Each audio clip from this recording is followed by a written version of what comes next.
Old-time radio classics. Tonight's episode from August 1949 pulls no punches with its title, Murder Aint Minor, also known as The Case of Bonnie Goodwin. Summer 1949 was tense. Just weeks after this broadcast, the Soviet Union would successfully test its first atomic bomb, ending America's nuclear monopoly and changing everything. The Red Scare was ramping up. Hollywood celebrities were being named as suspected communists. The world felt dangerous, and radio reflected that anxiety. Murder stories topped the ratings because they let audiences confront fear in a safe way.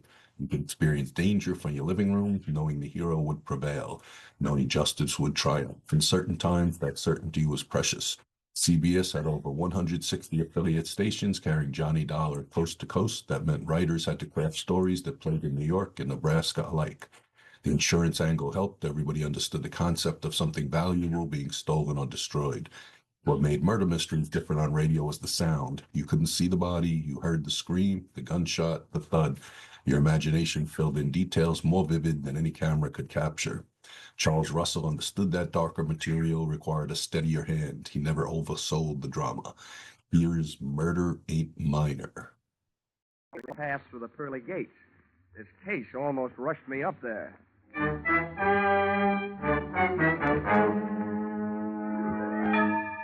This is another adventure of America's fabulous freelance insurance investigator, Johnny Dollar. At Insurance Investigation, Johnny Dollar is just an expert. At making out his expense account, he is an absolute genius.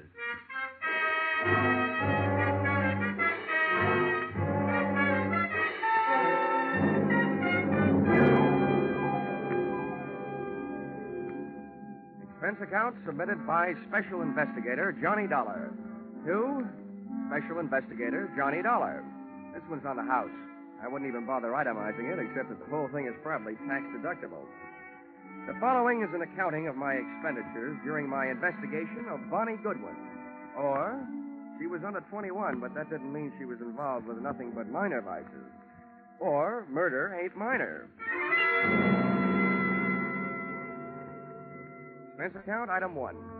$12.40, Scotch whiskey and cigars consumed at surprise party arranged for me by one Mr. King Hart at my apartment in Hartford, Connecticut at 1:25 in the morning.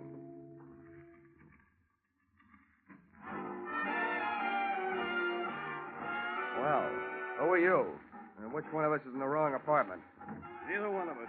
I'm King Hart. I came down from New York to see you. I hope you don't mind my helping myself to a cigar while I was waiting. Well, no, not at all. I'd even join you in a drink of my scotch, only I don't think I could squeeze it out of the cork. Yes, I'll send you a case. Send me a copy of your passkey while you're at it. Maybe I can drop in on you sometime. This verges on the illegal. Let's not waste time trying to scare each other, huh?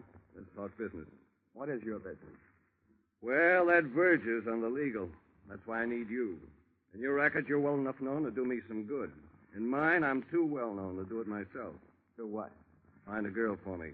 Now, wait a minute. I'm in the insurance business. So's the girl. She's a beneficiary of my insurance policy. This is a very unusual case. I was a sucker. The way that policy is written, I need her signature to do what I want to do. Change the beneficiary? Yeah. I'm all set to marry an honest dame. She's lovely. Well, I'll tell you, Mr. Hart. I make it a habit to work for big insurance companies, not individuals. Sorry. How come? I can't look up your credit rating in Dun & Bradstreet.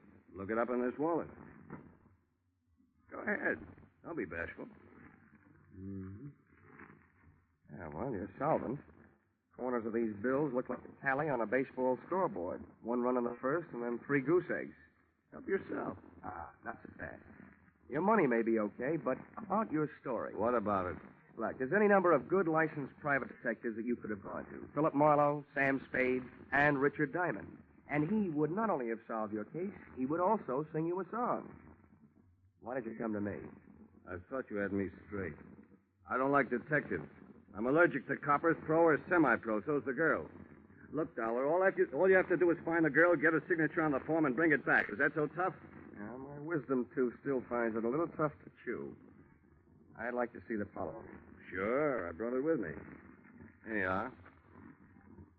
Wow, this is a motive-sized policy. $100,000. How'd you ever get it, Mr. Hart? When I took it out, I was a haberdasher. Specializing, no doubt, in bulletproof vests styled by Hart, Shatner, and U.S. Steel? Oh, yes. Beneficiary, Bonnie Goodwin. That's her. Well, before I can start looking, I should know where she stopped being around. Chicago. You'll find that and a lot of other stuff about her stapled to the back of the policy. My, you're the very model of efficiency. I should be. As a model prisoner, I ran the accounting department at Leavenworth for 5 years. Thanks for not being bashful about your past. Makes it easy for me not to be bashful about asking you for something. What's that? My assignment in writing. I just don't want anybody to get the wrong idea about my association with you. That's okay. All right. If you'll pay for the ticket, I guess I'm ready to take the ride. How much? A $3,000 retainer, and I'll bill you for my expenses. It's a deal. And don't hesitate to travel first class. Don't worry, Mr. Hart. Don't worry.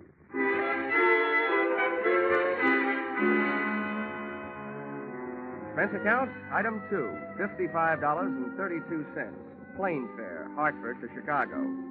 Expense account, item 3, $4. Cab fare from airport to downtown. It takes about half as long to get from the Chicago airport to downtown as it does from Hartford to Chicago airport. I checked into the Ambassador, where I intended to live, first class. And expense account, item 4, $1.20. Cab fare to the Muriel Arms, a female hostelry where I didn't expect to live, but which was Bonnie Goodwin's last known address. Even at noon, it looked like a good place to start an investigation by either the police, the fire, or the sanitation department. You ain't got a thing on me. I stand my constitutional right. Yeah, and what did they give you for an answer? 30 days.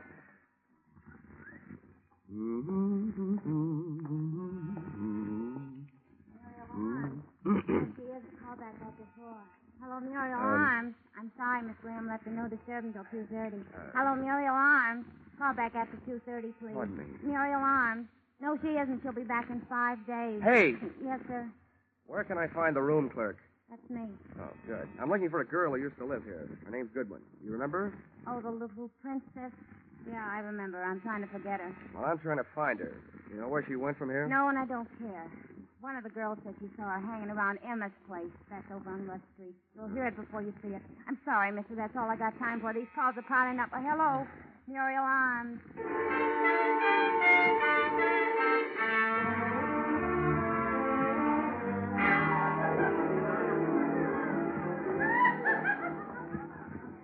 Say, bartender, Let's see. where can I find Emma? I'm Emma, and no jokes. What do you want? I'm looking for a girl named Bonnie Goodwin. She ain't around. We told her she wasn't wanted around here. Well, that's your business. My business is to find her. Who are you? From the law? Well, from the law of averages, the insurance business. If you're selling insurance, you're going the right way. She needs some. Why don't you try the Flagler Apartments?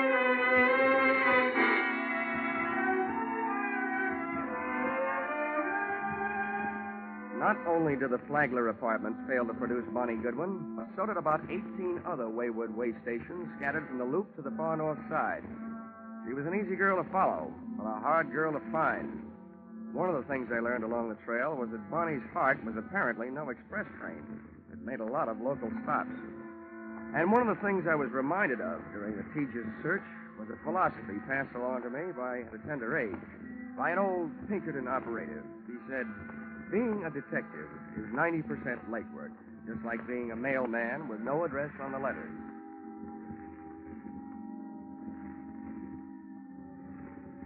Expense account, item 5. $14.95, shoe leather. My brogans and my nerve ends were worn to a frazzle by 8 o'clock that night when I went sniffing up my latest lead, which took me to the desk of a tasty little flea bag on Dearborn. Oh, it felt like you were picking up the 7-year itch just walking into the lobby. Hiya, Sonny. Are you looking for somebody? Yeah, and if I don't find her soon, I think I'll just sit still and let her find me. One of your guests, Bonnie Goodwin. You know her? As much as I know any of them, I guess. Is she still here? No. Well, do you know where she is? No, all I know is she moved out of here. Because I asked her to this morning. Tell me, what makes this kid so popular? She makes me nervous. I don't like the people she brings around. You mean me, Grandma? Or do you mean you don't like her choice of friends? I didn't say they were friends. No, I'm through talking. Beat it. Now, wait a minute. I've got to find Now, her. listen, little boy. I'm awful good at not talking when I don't feel like it. And right now, I don't. Save yourself some time and get out of here. Okay. Now I know what was wrong with that little Red Riding Hood story. Grandma was the wolf. Boo! Oh, nuts. Hey, mister. What? Hey, I think I want to talk to you. Go away, don't bother me. You were asking about Bonnie, weren't you? I'm a friend of hers. Oh? Well, where can we talk? Well, we better get away from this lobby window. Come on. Where are you headed? Out of town? Huh? Oh, the suitcase? Mm-hmm. No, I just came back for the last afternoon. Bonnie and I took an apartment today. Oh, your roommate, huh? Yeah. What do you want with her? Wait a minute. Can you think of any good reason why two men should be following you? Where? Don't turn around. Where can I meet you? You're not going to leave me. Just long enough to get where we're going. Where's a good place? The hangover house on North Park. Who do I ask for when I get there? What's your name? Jamie Page. Why can't I go with you? I want to find out who's being followed, you or me. Now, there's a hat stand. You take the first cab, Yeah. I'll take the second. Bill and Darby take the third, and then we'll know.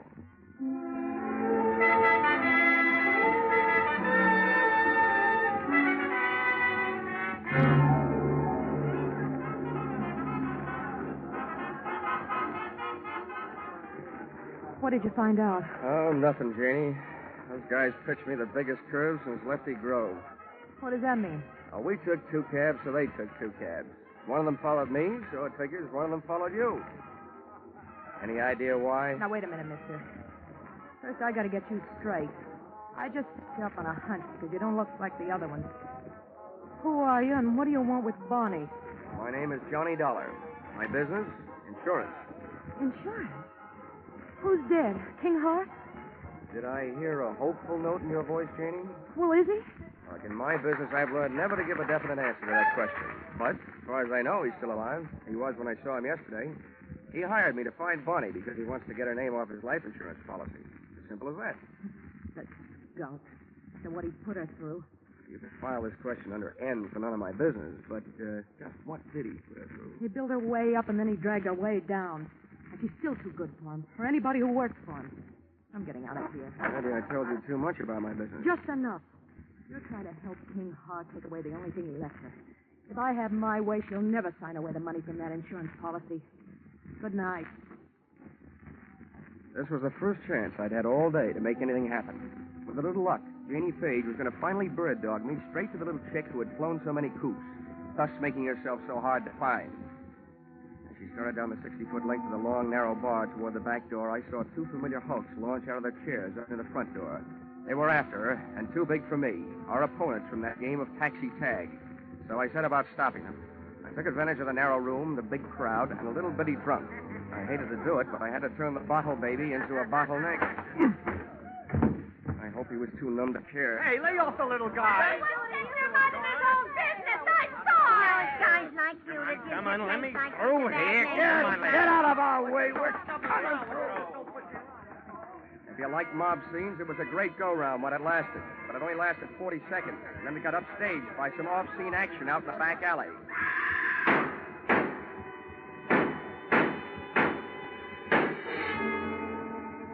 The crowd went out to look. I didn't. Somehow I knew. My live lead had turned into a dead one. And the morning news flash over my hotel room radio read the funeral services over what little remained of my hopes. Guns roared on Chicago's north side again late last night when 6 slugs tore the life out of a 105-pound brunette in an alley shooting reminiscent of the early 30s. Listed at the city morgue as dead on arrival, the body was identified as that of 19-year-old Bonnie Goodwin, ex-girlfriend of the notorious hoodlum King Hart.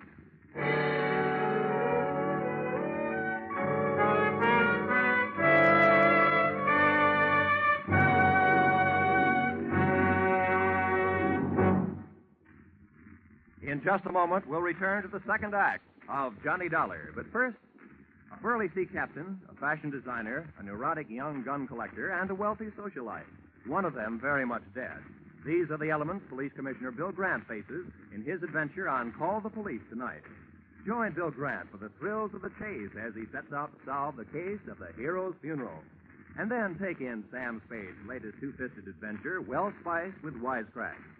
Bill Grant of Call the Police and Sam Spade, like Johnny Dollar, are regular Sunday visitors on most of these same CBS stations. Now, with our star, Charles Russell, we return to the second act of yours truly, Johnny Dollar.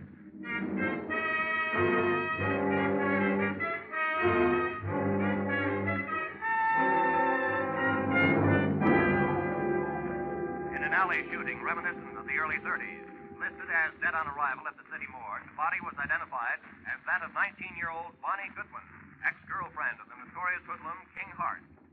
And now for yesterday's baseball scores in the National...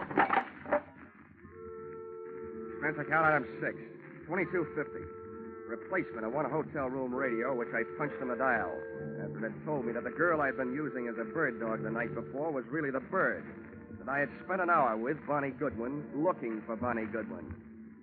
I agree that isn't the proper way to turn off a radio, but the fight up to that time had been one-sided. I had to throw one punch even if the fight was all over. But then the bell rang, calling me out of my corner for another round. The bell on my telephone. Hello. Hello, Dollar. Yeah? This is King Hart. I just got in town at the airport. Well, 9 a.m. News travels fast. You got private lines to the major morgues of the country? A friend of mine phoned me last night. Joe Emma. What the devil happened, Dollar? I'm not sure, Hart. It could be that you used me for a leadoff man on a relay team. You hire me to find the girl, then hire some gunmen to follow me. And when I find her, boom. Now, wait a minute, Dollar. From now on, it looks like you don't have to worry about who's going to collect on your insurance. Do you, by any chance, collect on hers? It's out of my line these days, and flying 800 miles just to be at the scene of the crime has never been one of my habits. I'm not so sure you just flew in, but I'm dead sure that I'm not on your payroll any longer. Dollar, listen to me. You listen. I didn't follow through last night because I didn't want to be picked up as a material witness. But first, I'm going out to prove a few things that'll keep me from being picked up, and then I'm going to make my report to the police. Aren't you jumping the gun, Dollar? You know more about guns than I do.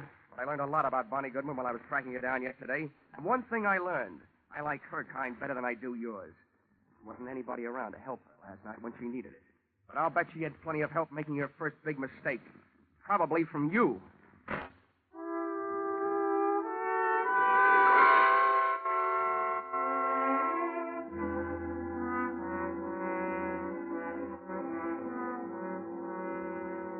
Any morgue is a masterpiece of refrigeration. Just thinking of one can give me a real cold chill. When I walk into one, I feel an icicle forming on each separate vertebrae in my spine. And when I start walking out of one, I feel the ice begin to melt. You do yourself any good? Maybe. Thanks for letting me go through a thing. Here, buy some cigar. Oh, this I'll buy a box. It's a big tip. It should be. You've been a big help. I'd gone to the morgue to find an address, and I'd found it. In the suitcase, monogram BG for Bonnie Goodwin. I also found that the body had been identified by her roommate.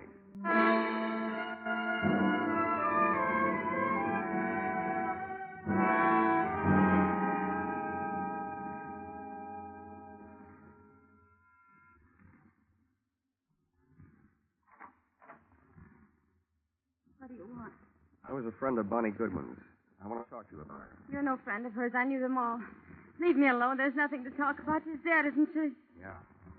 I have a pretty personal interest in it. Why? I was with her just before she walked into the alley. And you might be interested to know that she was using your name. How do you know? You don't know my name. Janie Page. So you're packing. I might be unpacking. When you pack, you fold things on the bed. When you want, you put them on hangers as you take them out of the bag. Now, you know where you're going? You better close the door. Well? I don't have to be a quiz kid to figure out that you're leaving because you're scared. Probably running away from the same thing Bonnie didn't have a chance to run away from. I'd like to find out what it is. Bonnie didn't have any big brothers looking out for her. What's your angle? I'll break it down for you. About 10% of my interest is keeping myself from being implicated in what happened last night. The other 90% might get me a merit badge in a Boy Scout troop. I'm just trying to do my good deed for the day. I'd like to see somebody get paid off. Who's your candidate? King Hart? He's one of the people she was afraid of. For a little girl, she had a lot of people after her. Did she double-cross too much, talk too much, or just know too much? She knew too much. About what kind of thing? The kind of thing smart people stay away from. Wasn't she? Couldn't. For a girl being mixed up with the wrong people is an incurable disease. You just wait it out. Mm-hmm. See what you mean. You can't throw a bad reputation into reverse. You can stand a compliment. You strike me as being a gal who might have a better chance than most of busting into this unsmart set. I can't figure you out. What do you really want from me? What are you doing here? Who are you working for? I always feel sorry for you, kid. Particularly the nicer ones.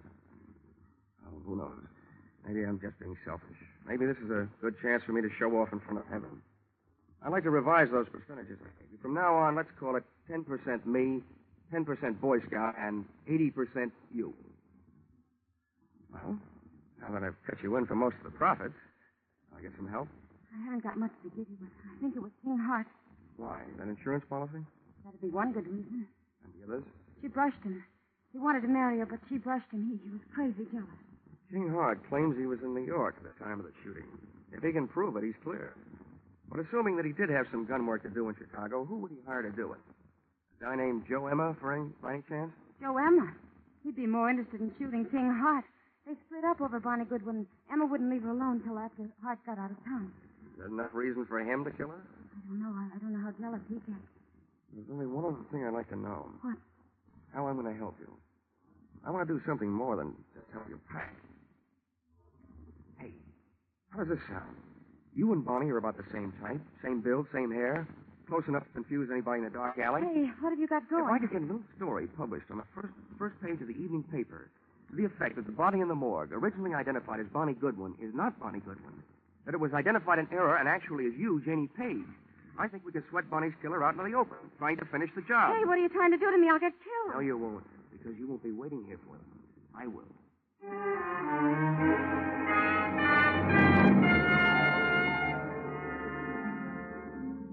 Expense account, item 7, 5 cents. Phone call to an old newspaper friend. Expense account, item 8, another nickel, one evening newspaper. Which proved to me the power of having old friends, and which I hope would prove to me the power of the press. The story, including the girl's address, was right above the weather report. And it looked like a fair night for Chicago, but a stormy night for me.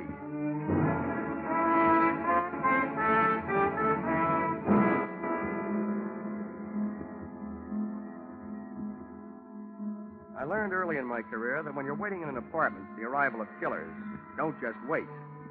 I opened a window onto the street, made myself a pot of coffee, some sandwiches, sat down in an easy chair facing the door near the telephone, and had a picnic. For dessert, I had a sweet, rich idea, which made me feel much better. When a little after 10, I heard a car pull up outside. When I heard footsteps coming up the hall 20 seconds later, I took the telephone out of its cradle, dialed 1 to get rid of the telltale tone of a line not in use.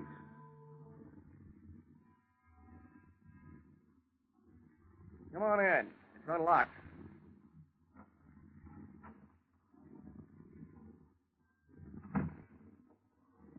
King Hart. Repeat, King Hart. What are you up to, Dollar? I'll tell you what I'm up to. At the other end of this phone line is a police lieutenant listening. He knows that you're here with me, so don't get rough. I don't care who's listening. Where is she? Who? You know who, Bonnie. That body down some more isn't her. I wish I had this much luck fishing. People seem to bite easier. I suppose you're here because you missed her the first time. Don't be stupid. I'm trying to save her life. Where is she? She's sitting next to the lieutenant who's listening on his telephone. I don't believe it. Come on. You can talk to her. Okay. But you better be right. Here, take the phone. Right over the head. Oh!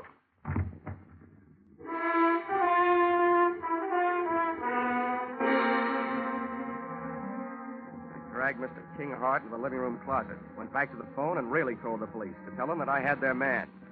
I still had the phone in my hand when the apartment door opened, framing two masses of manhood, one of whom I knew. So this time, just to play safe, I said into the live phone, Joe Emma, and help her. Shut the door, Auntie. Yeah. It ain't our insurance sale. Who you talking to with that telephone? Police. I just gave them your name. Hang it up. Okay. Pretty smart trick, I suppose. But I got news for you. What you just did ain't even evidence. Because you ain't going to be around to corroborate it. And we ain't going to be here when the cops get here. Now, where is she? If you're looking for Bonnie Goodwin, your search is narrowed down. You've got the whole rest of the world to look because she ain't here. Smart. Now, where is she? Hey, Emma. She's hiding in that closet there. The knob just moved. Oh? That's where you got her. Okay, Angie, stay on this guy. I'll take care of Bonnie. On out, sweetheart. I'm coming, Joe! Why, you?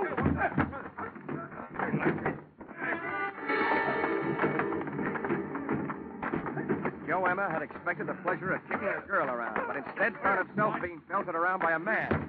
Angie's right hand dove for his armpit and not to scratch himself. Just as he snapped another shot at King Hart, I snapped a flying tackle at him. Go! Yeah, you missed again, Angie, and it's over you. Now.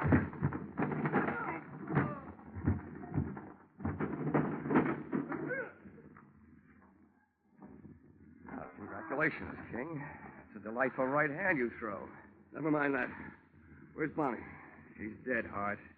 I planted that newspaper story that she's still alive. I didn't read any newspaper story. I just came from the city morgue. The babe they got isn't Bonnie Goodwin. I never saw her before. Isn't Bonnie? Well, then why did... Oh. Emma kills her roommate in the dark alley by mistake. So Bonnie switches identities to make herself officially dead so she can live longer. Where is she? I want her back.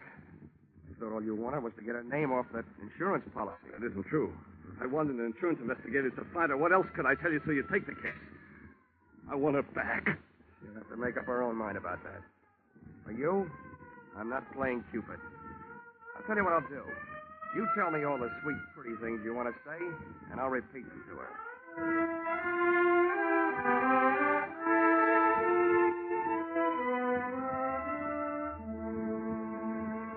Expense account, item 9.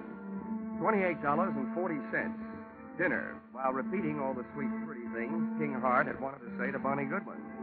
And telling her all the unsweet, unpretty things I felt about his kind of guy. Don't worry, Johnny. I'm not going to him or anybody like him. Well, where are you going? Back to my hometown, I guess. Your hometown didn't seem to do a very good job of giving you a start the first time. How far from Chicago is it? It's only about 28 miles north of here. Here. Here's an envelope. But what's in it? You'd better buy yourself a ticket. It'll take you about $3,000 worth west of here. Oh, Johnny, Thank you.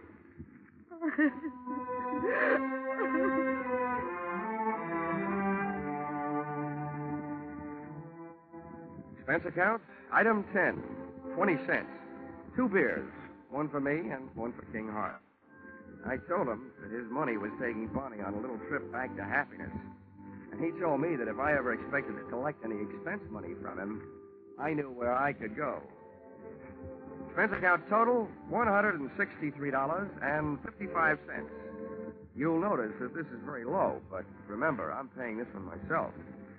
Yours, very truly, Johnny Dollar.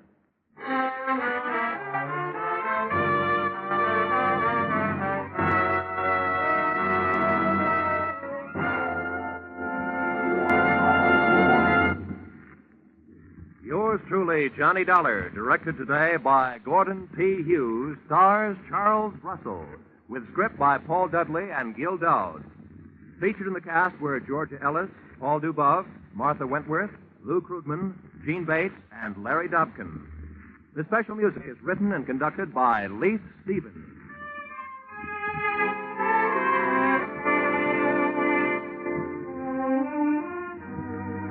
Be sure to be with us at the same time next week when another unusual expense account is handed in by Yours truly, Johnny Dollar.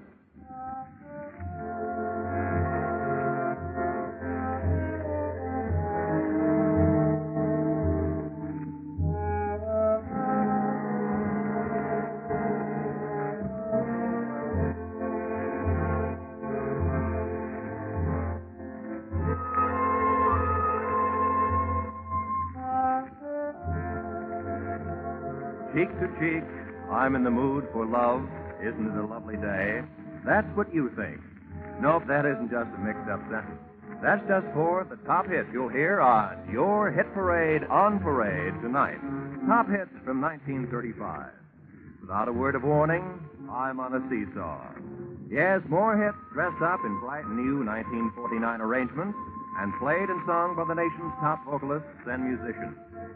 Be sure to hear Your Hit Parade on Parade this evening in Jack Benny's time on all of these same CBS stations. This is Roy Rowan. Your Hit Parade on Parade follows immediately.